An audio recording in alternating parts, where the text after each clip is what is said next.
RMC, Alain Marchal, Olivier Truchot et les grandes gueules.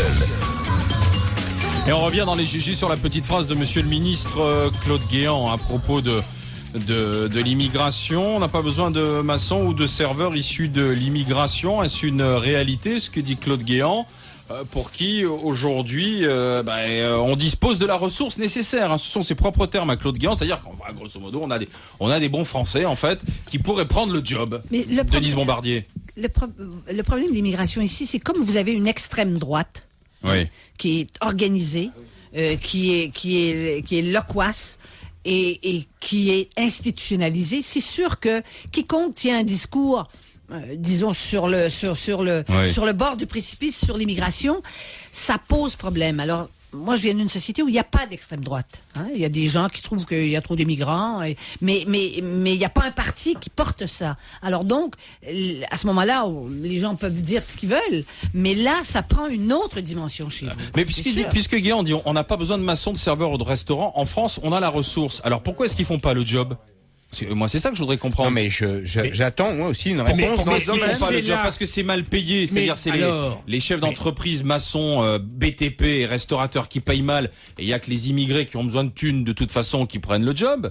Ou c'est parce que, comme on dit, c'est Guéant, s'il avait la même phrase, et s'il était sérieux, s'il en avait parlé, avec son collègue Xavier Bertrand, et si Bertrand en avait parlé, je dirais, avec les syndicats, et s'il venait avec des propositions précises, c'est là que je te dis ça sonne pas, avec des propositions concrètes et précises. À la limite, si on veut donner la priorité, je dirais, à des Français pour ce genre, quelles sont les solutions, quelle est la politique qui va être proposée d'une manière concrète? Alors, en ce qui concerne les maçons, j'ai Sam qui me dit, moi, je vais vous dire pourquoi dans le secteur du BTP que je connais bien, on n'embauche pas de maçons. Parce que d'abord, on vous presse au niveau des prix. Et quand vous êtes au cul du camion et que vous devez faire des petits chantiers, vous allez vers la main-d'œuvre moins chère. Donc déjà que les donneurs d'ordre arrêtent de nous serrer, dit-il. Et puis, soyons clairs, moi je trouve pas beaucoup de monde pour se lever le tôt et en plein hiver être sur les chantiers, même si, dit-il, il y a quand même une grande majorité de Français avec lesquels je travaille et qui font le job. Alors les Français sont très contradictoires parce qu'en même temps les Français effectivement se sentent menacés et disent finalement certains étrangers nous piquent notre boulot, c'est pour ça. Et puis en même temps les Français ne veulent pas se lever tôt le matin, ne veulent pas aller travailler en cuisine parce que ce sont des travaux qui sont peut-être plus pénibles que d'autres, ne veulent pas faire de la maçonnerie. Alors faut savoir ce qu'on veut. Enfin, il y a des Français, beaucoup de Français qui se lèvent tôt pour aller travailler.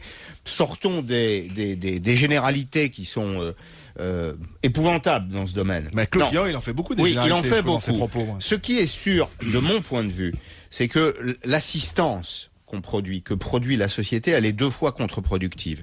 C'est-à-dire que on paye très facilement des gens à ne rien faire et sans contrepartie. Il faut l'admettre aussi. Donc ça coûte cher aux finances publiques. Deuxièmement, ça n'est pas un encouragement au retour à l'emploi. Et je pense, moi, c'est mon point de vue, que le travail libère et qu'il n'asservit pas. Que donc un homme ou une femme se réalise dans leur situation personnelle et professionnelle. Être dans la seringue de l'assistance sociale, c'est jamais très bon.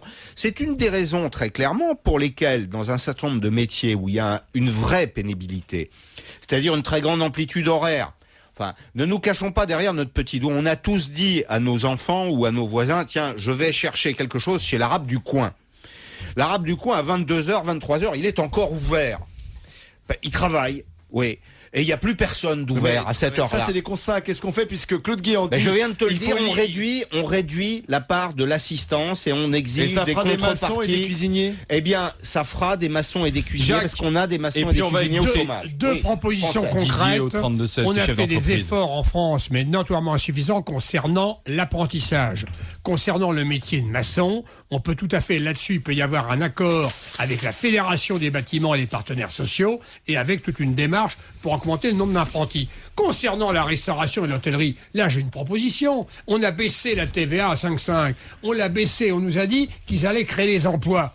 Bon, il y a eu un frémissement, on en a parlé souvent. Je pense que là-dessus, il aurait dû y avoir un contrat avec les professions de l'hôtellerie et de la restauration, avec des engagements, mais vraiment très précis, concernant des jobs à satisfaire. Voilà 2 solutions concrètes. Je répète, si Guéant n'a pas le téléphone de Xavier Bertrand, on peut lui passer à l'antenne. Guéant, ça fait longtemps qu'il n'est pas allé sur un chantier de BTP et dans un arrière de cuisine aussi. Il peut y aller avec Xavier Bertrand. Didier, bonjour Didier.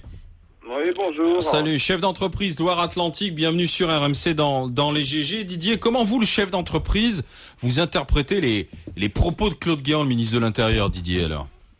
C'est même pas les propos de Claude Guéant, j'ai même pas envie de parler de Guéant, parce qu'en ce moment, lui, je veux même pas en entendre parler. Entre le permis de conduire et le reste, lui, je veux même pas en parler. Ce qui me fait hérisser le poil, par contre, c'est vos propos à vous. Allez-y. Parce que j'entends que le Gaulois, c'est devenu un bon à rien, un feignant, il veut rien foutre. Faut qu'on arrête, là. Qu'est-ce que vous êtes en train de raconter? Je n'ai pas dit ça, cher ami. Non, c'est Perry qui le Gaulois, il veut pas se lever, il veut pas faire des travaux seuls. Non, mais c'est n'importe quoi, là, messieurs. Ah bon? Aujourd'hui, on est en train de lancer des entreprises qui arrivent de partout d'Europe, qui cassent les marchés, qui font de la merde.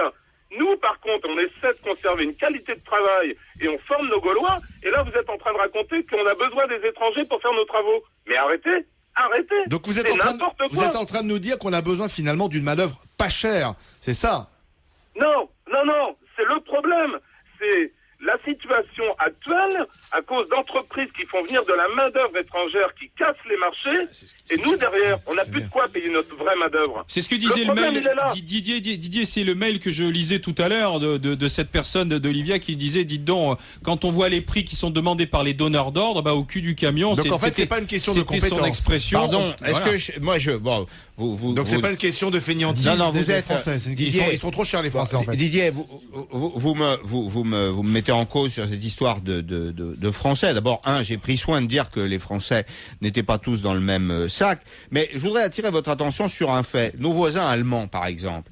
Nos voisins allemands, ils sont comme nous. Ils ont des immigrés. Ils ont aussi, les mêmes conditions géopolitiques, géoéconomiques. Comment se fait-il qu'on n'ait pas ce type de difficultés? Comment se fait-il que il n'y ait pas de tension ou moins de tension entre les communautés immigrées et les Allemands? Tu rigoles ou quoi? Tu as les débats avec les Turcs, etc. Non, c'est pas dans les mêmes proportions. Allez-y, Didier.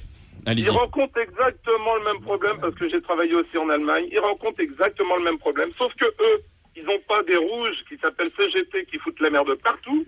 Ils ont le droit de travailler plus longtemps et ils gagnent plus d'argent que chez nous. La seule différence, et ils font du protectionnisme. Tandis que nous, on ne fait pas de protectionnisme. Quand vous voyez sur Saint-Nazaire, le chantier d'Atlantique de Saint-Nazaire, aujourd'hui, on se retrouve avec 20% de sociétés, 20% de Gaulois. Tous les autres, ils viennent d'Europe. Est-ce normal? Avec une main-d'œuvre à bas coût. Ils ont le droit de travailler 70 heures par semaine. Attendez. Pardon Didier. Il y a eu en France un arrêt de la Cour d'appel sur précisément les sociétés étrangères qui viennent en France exécuter des missions. C'est le droit français qui s'applique.